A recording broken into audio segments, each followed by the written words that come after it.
The North remembers. They sent no knights. They sent old men who wanted only to die in battle. Winter fell upon the North, a brutal freezing frost that meant there was not enough bread for all. Old men, gray-bearded and battle-scarred, chose to march south, a noble sacrifice so their children could live. They hugged their wives in the freezing dark. They walked away from their warm hearths, never to return. Lord Roderick Dustin led them, an old, scarred warrior with a frosted beard and a massive iron axe. Cregan Stark stood in the great hall. He swore a blood oath to Rhaenyra Targaryen. The North would march. 2,000 gray-bearded warriors clashed their axes on stone. An army of suicide wolves, bound by blood. The column moved out of Winterfell's gates. Their footsteps crunched in the deep snow, leaving home behind. The shredded gray direwolf banner flapped in the biting wind, a symbol of cold, unyielding northern justice. The southern lords expected knights. They had no idea they were about to face men who welcomed death. The citadel wrote of a ragtag army of old men. They dismissed them as a minor, northern distraction. They crossed the swamps of the Neck, a treacherous path where even horses sink, guided by silent crannogmen. The reeds watched from the shadows. They guided the Starks through the quicksand, ensuring their passage was swift. They entered the warm air of the south, a strange, bright land, where men fought for crowns and gold. The southern lords laughed. They saw an army of beggars, old men in rags with no shining steel. A minor green scout party crossed their path. They were destroyed in minutes, their shields shattered like glass. Roddy laughed at the southern knights. He called their shining armor a waste of good steel and pride. They wore no heavy plate. They carried no golden shields. They trusted only in their iron and furs. The winter fever was ravaging the North. It was a mercy to die by iron rather than the sweat death. We will see how they fought at the Lakeshore, the bloodiest land battle in the history of the realm. At the Lakeshore, the Lannister host was trapped. The winter wolves had them pinned against the deep water. A Stark never begs for mercy, and the wolves expected none. They marched to make the South bleed. The Lannister host was massive, 2,000 horsemen and 3,000 spears, a wall of gold and pride. Gold against iron, pride against madness. The South fought for their lords, the North fought to die. The rain fell, turning the ground to mud.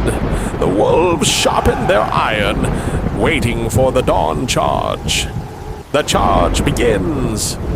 2,000 wolves screamed their death cries, sprinting headfirst into the Lannister shield wall. The mud became a red soup. The wolves fought like demons, their heavy axes cleaving through the shields.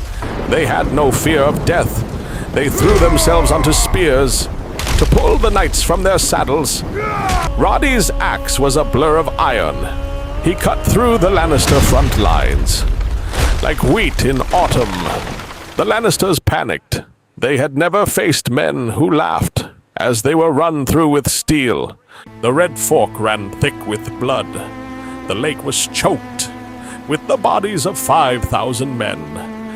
The black woods struck from the trees. Their archers rained death, sealing the fate of the trapped Greens.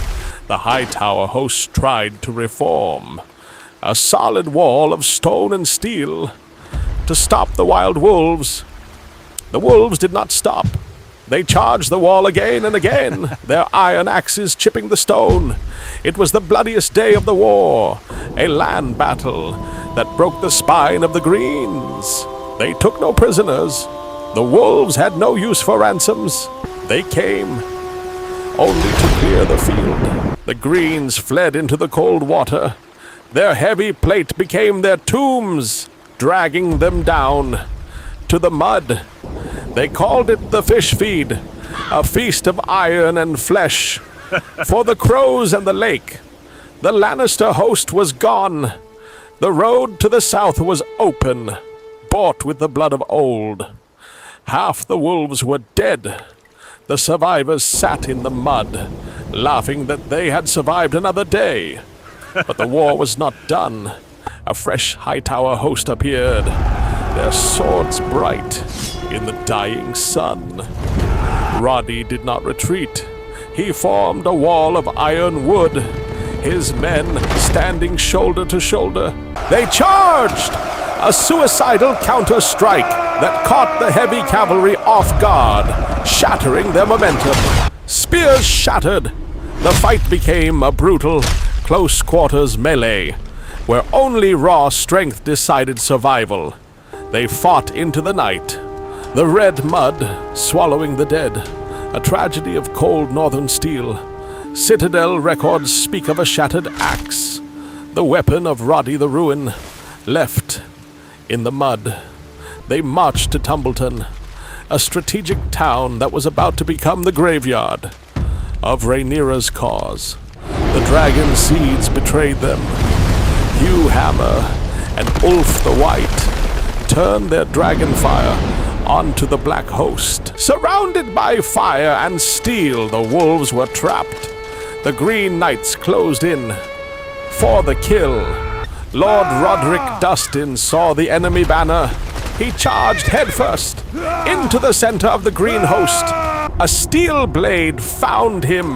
The old wolf staggered, a wound that would fell any lesser man. But Roddy rose. He swung his axe one final time, and Ormond Hightower fell before him. Thus fell Roderick Dustin. He died as he wished, with iron in his hand and glory at his feet. A handful of wolves survived. They had no home to return to, only the memory of their lord. The message was sent back to Winterfell. The winter wolves had all perished, their blood oath fulfilled. This was not the end. Cregan Stark arrived with a fresh army, ready to claim the blood debt. For 6 days, Cregan Stark ruled King's Landing. He showed the South the true meaning of northern justice. The Winter Wolves' sacrifice saved the Stark dynasty.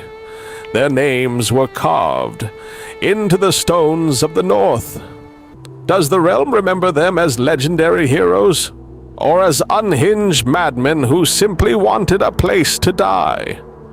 Subscribe for more deep lore, because the North remembers, and only the wolves survive.